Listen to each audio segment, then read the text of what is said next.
자, 반갑습니다, 여러분들. 자, 그럼 바로 시작하겠습니다. 오늘은 이제 실적주, 그리고 이제 배터리 이런 얘기를 많이 했는데, 우리가 이제 2월에서 한 3월까지를 어닝 시즌이라고 보통 얘기를 하는데, 이제 실적 시즌이죠. 다르게 표현하면은 상패 시즌이기도 합니다. 1년 중에 딱 한 번 실적주들이 주목받는 시점이 있다 하면 그 바로 지금이라고 저는 생각이 들어요. 다른 시즌보다도 주변에 이제 갑자기 거래 정지되는 종목들을 봐야 사람들이 실적에 경각심을 또 갖죠. 그래서 이제 최근에 드렸던 종목들이 이제 실적주만 제가 여러 분께 많이 드렸는데 주가가 조금 이제 더디죠. 막 갑자기 급등 나오고 이제 그런 것들보다는 조금 천천히 가는 것들이 많아요. 그렇지만 단타가 손에 안 맞는 분들은 이런 거 하셔야 됩니다. 나는 단타가 도저히 손에 안 맞습니다 하시는 분들 계시죠? 그런 분들은 안전한 거 하셔야 돼요.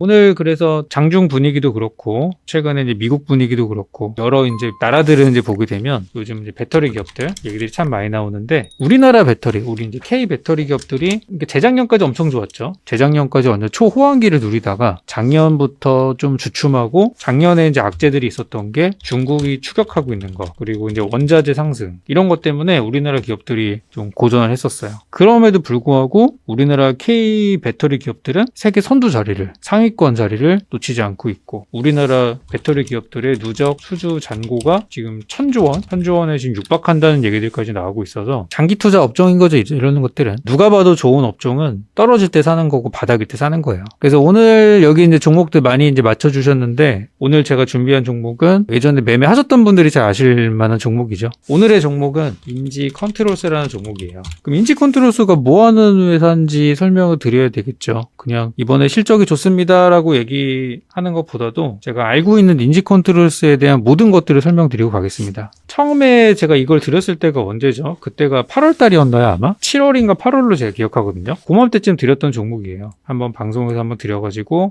수익을 내서 목표가 이제 초과 달성을 했죠. 그리고 나서 떨어져서 이제 다시 올라오려고 하는 그런 모습인데 작년 9월 말 10월 초가 요때 기억나시죠? 9월 말 10월 초. 이때가 언제였냐면은 우리 증시 폭락했던 시기였어요. 대폭락했던 시기입니다. 그때가. 지수 보여드릴게요. 우리 코스피 지수가 작년 9월 말 10월 초면 여기예요. 증시가 완전히 그냥 개박살이 났던 시점이었었는데 그때 인지 컨트롤스가 엄청 잘 갔어요. 그 증시 막 폭락하고 그러는데 제가 되게 잘 가가지고 우리 약세장에 굉장히 큰 도움을 줬던 종목이에요. 얘는 보시면은 9월 말 10월 초 증시 폭락기에 잠깐 조정이 있었을 뿐 전체적인 흐름은 우상향이 나왔거든요. 그래서 인지 컨트롤스가 제 기억에는 어떤 종목이냐면 작년 9월 말 10월 초에 폭락장에 좀 수익이 났던 종목이라서 약간 이 종목은 증시가 안 좋을 때 구원투수가 될 수도 있는 종목이구나 그렇게 생각을 했었어요. 종목의 성격을 좀 봐야 되는데 이 회사는 작은 회사예요. 보시면 시가총액이 한 1200억 정도 되는 그런 회사고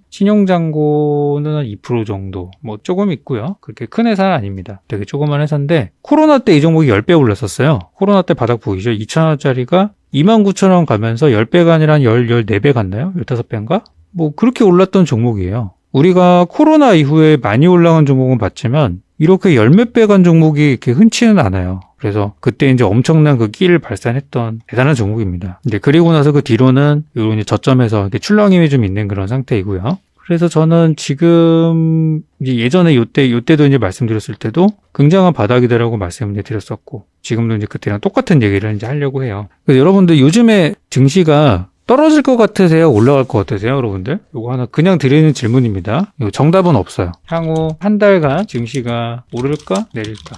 요즘에 미국에서 나오는 얘기는 금리 인상 얘기 나오니까 빠진다는 얘기도 좀 있는 것 같고 몰라요. 알 수 없어요. 알 수 없는데 왜 요즘에 이제 하락 얘기가 많이 나오냐면 이번 주 일정이 하나 있어요. 이번 주에 파월 의장 연설 있는 거 아시죠? 이게 이제 한국 시간으로 2월 8일 수요일 새벽 2시 40분 이때 미 연준의 파월 의장이 연설이 있습니다. 그리고 그 이후에 이제 새벽 4시에도 4시 거는 중요하지 않습니다. 2시 게 제일 중요하고 4시에도 연준의 금융감독부 의장의 연설이 있어요. 뭐 이거는 이렇게 중요하지 않습니다. 이제 이거를 사람들이 되게 다 두려워하고 있어요. 파월 의장이 아니 왜 뭘 하길래 파월 의장을 되게 걱정을 하고 있는가? 그거는 과거의 파월 의장의 그런 행동들, 발언들 때문인데 파월 의장은 증시가 급등했을 때 항상 찬물을 끼얹은 역할들을 많이 했었고요, 작년에. 그리고 증시가 굉장히 안 좋았을 때는 오히려 좀 좋은 얘기들도 해줬어요. 그러면 지금 우리 증시는 오른 상태일까, 내린 상태일까? 미증시 한번 볼까요? 다우지수 한번 볼까요? 다우지수를 보면은 좀 올랐어요, 그죠? 좀 올랐어요, 나름.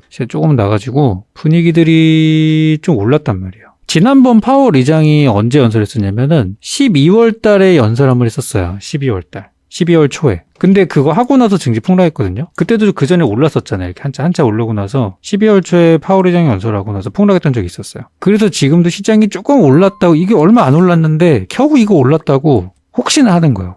혹시나. 그래서 시장에서 좀 안 좋은 얘기들이 조금 나오는 거예요. 그래서 파월 의장이 연설을 보통 언제 많이 하냐면은 뭐 이게 행사들이 되게 많이 있는데 이게 과거에 그 발언했던 날짜들이 저는 이제 기록을 해놓고 보고 있어요. 일봉으로 보여드릴게요. 지난번에 12월 1일이구나. 12월 1일 날 연설하고 나서 요때 연설했었어요. 이날 어떻게 됐어요? 바로 밀렸거든요, 시장이. 그리고 그 전에가 9월 28일 날 했었어요. 9월 28일. 9월 28일이면 여기거든요. 거의 바닥. 연설하고 급등했어요. 좀 빠지다가 결국에 올랐어요. 그리고 그 전에가 9월 24일, 28일 이맘때쯤에 이제 두 번 했었고, 그 전에 8월 26일이면은 이때 급락을 유발시켰죠. 6월 29일, 6월 말에. 느낌이 좀 오십니까? 6월 17일이면 한참 빠질 때네. 5월 25일, 바닥 언저리쯤에서 5월 18일 한참 빠질 때죠. 동그라미는 좀 정확하지 않을 수 있는데 대충 그 정도라는 거예요. 4월 22일, 정확하게 고점에서 3월 23일. 제가 동그라미 친 날이 뭐냐면 파월 의장이 발언하고 난 시점을 동그라미 치는 거고, 그 뒤에 다우지수가 어떻게 움직였는지를 보시면은 바닥에 있을 때는 좀 반등을 줬고, 그리고 약간 좀 올랐다 싶을 때는 항상 찬물을 끼얹었어요. 그래서 그럼 이거 지금 오른 거야 내린 거야를 먼저 분석을 해야 되잖아요. 파월 의장이 그때 이제 이렇게 어떤 변곡점을 주니까 지금이 오른 거냐 내린 거냐 상당히 애매해요. 잘 모르겠죠. 그래서 시장에서는 제일 최근 발언이 이때였으니까 혹시나 하는 거예요.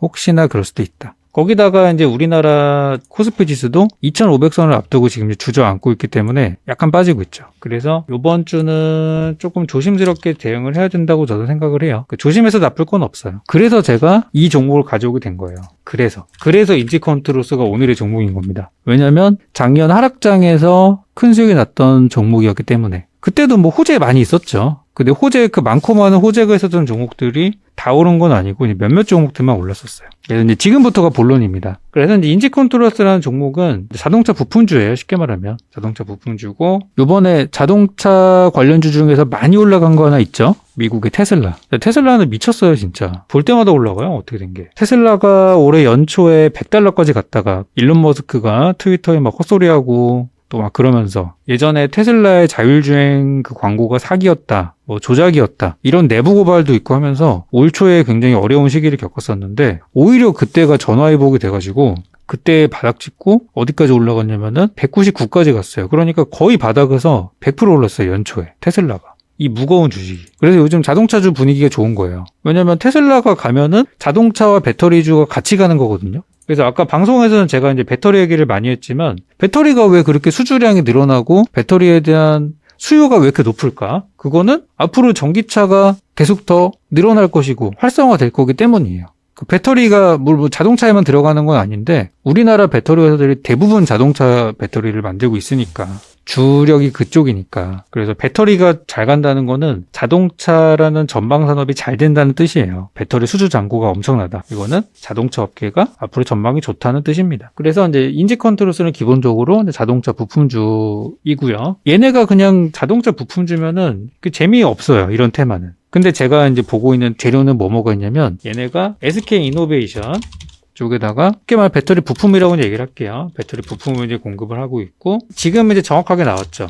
SK 이노베이션의 SK온 쪽으로 매출이 나왔다고 이제 작년에 공시가 좀 나왔었는데, 굉장히 장기 공시예요. 그냥 단기로 딱 그게 아니라 굉장히 장기 공시입니다. 그래서 그때 인지컨트로스가 이때 이제 10월 달에 급등이 나왔던 이유가 그 뉴스 나와서 많이 올랐던 거예요. 이때 보시면 SK온과 6,506억 규모의 배터리 모듈용 부품을 공급 계약을 했는데, 이게 기간이 중요합니다. 기간이 굉장히 장기 계약이에요. 여기 보시면은 최근 매출액의 130% 정도 되는 그런 공급 계약을 했고, 계약 기간이 2024년도부터예요. 그러니까 아직 시작도 안 한 계약인 거예요. 이거는 올해가 2023년도인데 2024년도부터 2030년도까지의 계약입니다. 그래서 이게 SK 온 헝가리예요. 헝가리면은 거기에 이제 우리나라 LG도 있고 뭐 삼성도 거기 가 있고 우리나라 주요 기업들이 다 가 있어요. 그러니까 유럽에서 유럽 자동차에 들어가는 배터리 공장은 다 대부분 헝가리나 동유럽 쪽에 있습니다. 그래서 이제 그쪽으로 이제 납품 공급이 들어가는 거고, 요거는 나중에도 계속 주목을 받겠죠. 지금뿐만이 아니라. 그래서 좀 긴 장기 호재로 보시면 될 것 같아요. 그리고 여기 증권사 리포트가 나온 걸 간단히 좀 보여드리면은,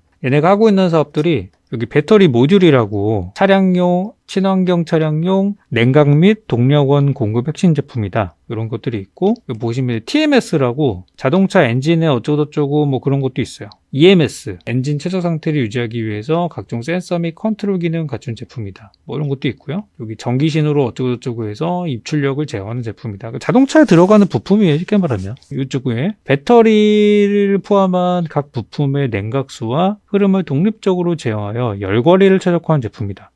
이거 예전에 배터리 화재 났던 거 있었잖아요. 그죠? 그리고 지난번에 SK 데이터 센터 불나가지고 카카오 먹통됐던 거 기억나시죠? 그때 이제 배터리 얘기들이 참 많이 나왔었는데, 이제 그런 일들이 일어나지 않게 하는 그런 제품들을 이 회사에서 만들고 있대요. 마지막으로 차량 경량화를 위해서 금속을 대체하는 고기능 플라스틱 제품을 만들고 있는 회사가 바로 인지컨트롤스라는 회사입니다. 그럼 요약하자면은 부품주인데 SK 이노베이션에 배터리 부품을 공급을 하고 있고요. 그리고 추가로 차량 경량화용 고기능성 플라스틱을 만들고 있는 회사라는 두 가지 재료가 있는 상태예요.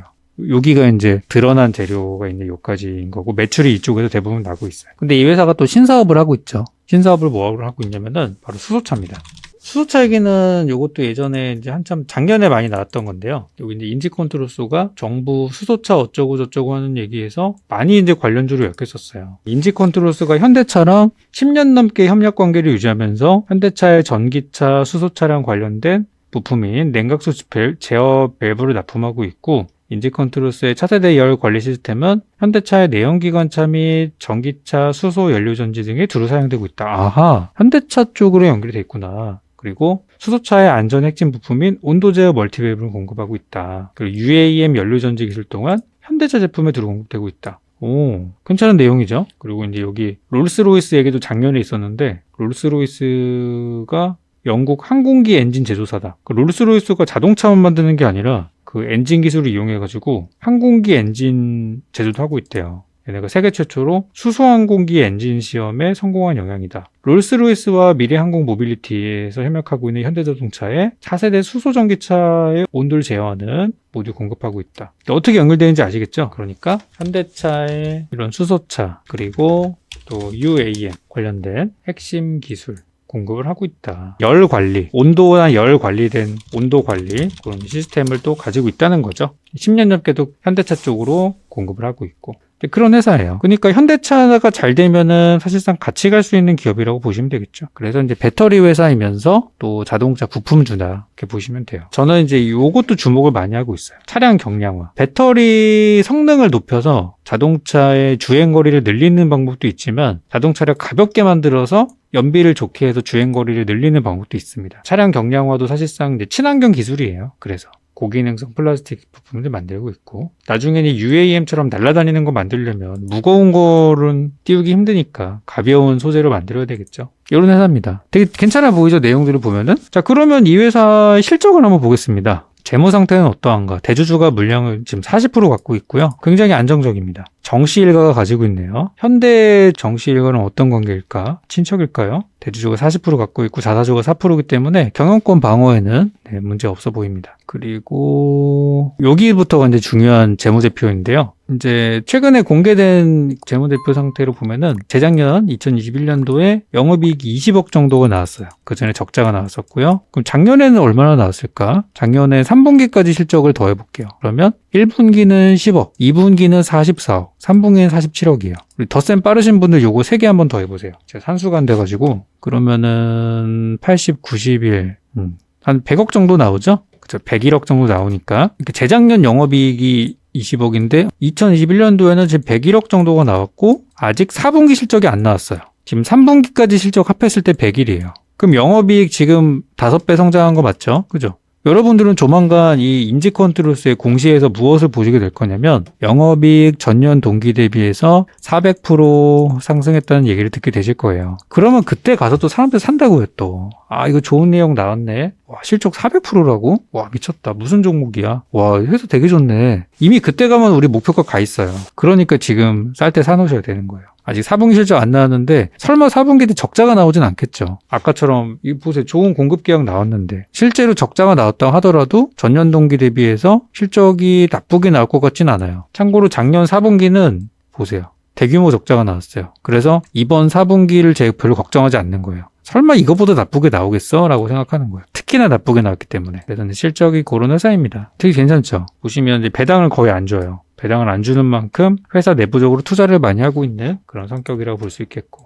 차트를 다시 한번 보여드리겠습니다. 차트를 보여드리면은 2020년도에 한 10배, 15배 상승을 보이고 나서 거의 뭐 그냥 아작이 났죠. 주가가. 엄청 내려와가지고 바닥에서 이제 기어다니고 있는 회사예요. 근데 저는 이제 이 음봉이 있어가지고 이거를 보고 저는 사자고 하는 거예요. 그러니까 이 음봉이 보시면은 그때 SK온이랑 대규모 공급 계약을 했는데 아니 좋은 내용이잖아요. 좋은 내용이 나왔는데 다 팔아요. 장대 음봉이 나왔어요. 그러면 이거를 어떻게 해석을 해야 될까? 여기 이제 기관 외국인들이 그때 이제 많이 팔았는데 이렇게 생각이 들어요. 기관 외국인들은 작년 6월달, 7월달에 바닥일 때 샀어요. 바닥일 때 보시면 외국인 지분이 그때 많이 늘어나고 있죠. 그때 사가지고 올라갈 때 올라가서 팔았어요. 그러니까 이 정보를 우리는 이날 알았죠. 개미들은 이때 알았을 거예요. 근데 외국인들은 먼저 어떻게 알았는지 바닥에서 떨어질 때 사가지고 올라갈 때 차익 실현하고 그 다음부터는 아직 세력이 안 들어온 종목입니다. 그때 세력은 외국인이었어요. 그 뒤로는 세력이 들어오지 않고 있어서 처음에 제가 물량 들어온 거 보고서 7월 26일날 추천을 드렸던 거고 그때 수익 실현 잘 했어요. 그리고 그때랑 비슷한 느낌이 지금 또 들어요. 지금 돈은 들어왔어요. 돈은 들어왔는데 최근에 누가 많이 사냐 보니까 외국인들이 조금씩 사기 시작해요. 약간 냄새가 좀 나요. 느낌이 뭐랄까 조금 냄새가 나는 부분이 있어서 보고 있고 지난번에 9월 말 10월 초에 지금 보시면은 저희 정방에서도 배터리주를 저희가 매집하고 있는데 주가가 요즘 되게 좋아요. 엄청 잘 가고 있거든요. 근데 그거에 비해서 인지컨트롤스는 좀 너무 못 가고 있는 거죠. 잘 보시기 바랍니다. 가격 전략은 항상 뭐 그렇지만 내일 가 이하 분할 매수해서 목표가는 10% 그리고 아마 방송에서 목표 손절가를 또 드려야 돼가지고 방송에서는 목표가를 8,500원에서 손절가 7,000원으로 이렇게 이제 저는 할 텐데 내일 사셔가서 한 10% 정도 보시면 돼요. 저는 이렇게 이제 정했어요. 그때 이제 수익을 저희가 한 30-40% 정도 많이 났었는데 좋은 결과 기대합니다. 그리고 이제 예전에 제가 배터리주 말씀드린 것 중에서 아모그린텍이라고 다들 기억하시죠? 아까 방송에도 잠깐 얘기했었는데 요것도 지금 잘 보셔야 돼요. 아모그린텍 아시다시피 배터리 관련주죠. 그리고 통신 장비 회사이기도 하고 재료가 참 많은 회사인데 얘도 이제 실적주예요. 실적이 뭐 보통 좋은 회사가 아니라 굉장히 좋다고 얘기할 수 있는 그런 기업인데 그에 비해 주가는 뭐 그냥 처참하죠. 요즘 시장 트렌드가 아니다 보니까 최근에 테슬라가 많이 올라가다 보니까 아니 테슬라가 가는데 왜 이렇게 못 가지? 좀 그런 느낌이 드는 부분이 있었어요. 근데 이거는 좀 크게 보시면 눈을 좀 크게 뜨시고 이렇게 추세를 보시면은 어떤 추세를 가고 있냐면 바닥이 높아지는 이런 형태로 가고 있어요. 그리고 전체적인 분위기는 따라가되 약간의 18,000원대부터는 좀 고점 물량이 좀 있는 상태. 자, 그럼 뭐냐? 주가가 한 18,000원 이상 가면은 좀 부담스러운 이제 매도하려고 기다리는 물량들이 있고 저점은 꾸준히 높아지고 있는 형태로 가고 있다. 그럼 현재는 이 추세의 하단부에 위치해 있는 거죠. 차트를 보면. 아까 회사는 좋다는 거 확인했으니까. 그럼 기술적으로 한번 봐야 될 거 아니에요. 그럼 기술적으로는 작년 12월 달부터 우상향하고 있는 종목이에요. 차분히 가고 있어요. 그래서 방송에서도 제가 13,000원 이하는 물타기 자리입니다 말씀을 드렸었고 물타신 분들은 이제 좀만 더 가면 수익이잖아요. 그죠? 그래서 이 회사도 참 좋은 회사인데 좀 아쉽다. 여기는 12월 달에 많이 빠져가지고 좀 아쉬움이 있어요. 개인적으로. 그러니까 살 수 있는 거예요. 지금 우리가. 이 좋은 회사를 작년에 좀 많이 하락했기 때문에 싸게 살 수 있는 겁니다. 그래서 배터리 업종은 전 이렇게 생각해요. 지금 자동차랑 배터리가 실적도 좋고 한 거를 우리만 알고 있는 게 아니라 뭐 다 알아요. 기관 외국인들도 다 알고 있는 사실이어가지고 자동차나 배터리 업종은 천천히 우상향하는 업종으로 이제 보시고 가끔 이제 좀 급등하는 종목들도 있어요. 그렇지만 대체적으로는 천천히 우상향으로 보시면 돼요. 한 번에 급등 나온 종목은 잘 없을 것 같아요. 예전에 우리 매매했던 오디텍 같은 거 있죠. 오디텍. 요것도 저는 계속 보고 있는데 얘는 소형주잖아요. 시가총액 얼마나 600억이죠. 이런 이제 소형주 쪽에서는 좀 급등락이 많이 나올 텐데 대체로 배터리는 우상향이라 보시면 돼요. 이것도 더 갈 겁니다. 지금 5,000원대 놀고 있죠. 나중에 7, 8,000원 가 있을 거예요. 자동차 배터리는 우상향 업종으로 이렇게 보시면 돼요. 그래서 얘네들은 기본적으로 실적이 깔려 있고 주가도 바닥에 있고 최근에 못 갔던 이유 테슬라 그리고 IRA 두 가지가 이제 발목이었었는데 IRA는 계속해서 우리나라에서 대응 정책을 찾고 있고 테슬라는 어쨌든 살아났고 하니까 우리나라에서도 관련주를 지금 이제 봐야 되는 상황이죠. 그래서 이쪽은 요즘 개미들이 많이 사는 종목은 절대 아닙니다. 개인들은 아직 안 사요, 이런 것들. 요즘 개인들이 관심 갖고 있는 거 뭐예요? 저기 STO, 토큰 증권, 증권 토큰 관련주 이런 거 보고 있잖아요. 기술주 테마 하고 있고. 그래서 개인들과 기관 외국인들의 관심사가 완전히 다르기 때문에 저는 오늘 좀 안전한 종목을 이제 드렸던 거고 단타 종목들은 저희 어플에서 저희 정혜원 방송에서 아침마다 이제 드리고 있어요. 기술주 단타는 거기서 할 거고 우리 방송에서는 안전하고 스윙 종목들 비교적 비중을 좀 실어도 괜찮은 종목들 이런 것들을 많이 이제 소개드릴 그럴 생각입니다. 예전에 드렸던 아모그린텍 그리고 이번에 새롭게 드린 인지컨트로스 물론 인지컨트로스도 이제 두 번째 공략하는 건데 이번에 좋은 결과 예상하고요. 뭐 괜찮은 종목들 많죠. 요즘 리오프닝도 괜찮고 좋은 종목들은 많아요. 꾸준히 우상향하고 있고 가다 잠깐 쉬어가는 경우도 있겠죠. 그렇지만 결국 목표가 도달하면은 되는 거고 우리는 그 과정에서 보면서 약간의 기다림은 또 필요한 상황이고요. 제가 드린 종목들은 제가 팔자고 하는 순간까지 잘 들고 계시면 좋은 결과 있으니까 주변에 누가 뭐라고 해도 물량 털리지 말고 잘 가지고 계시면 되겠습니다. 자, 그리고 오늘은 여기까지 하도록 하겠습니다. 미세먼지 때문인가? 목이 계속 갈라지고 막 그래가지고 아까 방송하는데도 되게 힘들더라고요. 지금도 목 상태가 별로 안 좋죠. 오늘 미세먼지가 엄청 나쁘대요. 지금 코로나 끝났다고 마스크 벗고 다니지 마시고 마스크 잘 쓰고 다니셔야 됩니다. 이번에 파월 이장 때문에 시장이 하락하면서 종목이 동반 하락을 한다. 그러면 더 좋겠죠. 그래서 추가 매수하실 분들은 이번 수요일날 저 미 연준 파월 이장의 발표와 조정 구간을 이용하시면 될 것 같아요. 지금도 괜찮은데 조금 더 빠진다면 더 좋겠죠. 그렇게 해서 이번에 물타기 하셔가지고 좀 기다리셔야 돼요. 적어드렸지만 자동차 배터리는 단기 급등보다는 천천히 이게 가는 거야 마는 거야 하는데 나중에 보면은 막 한 30-40% 가 있고 막 이런 종목도 있죠. 저는 그렇게 갈 것 같아요. 저희 매일 아침에 단타하고 있고요. 스윙이나 중장기 종목들은 저희 방송에서 확인하시고 저희 단타 종목들은 정혜원 방송과 우리 어플을 통해서 하고 있는데 계속 관심 가지고 봐주시기 바라겠습니다.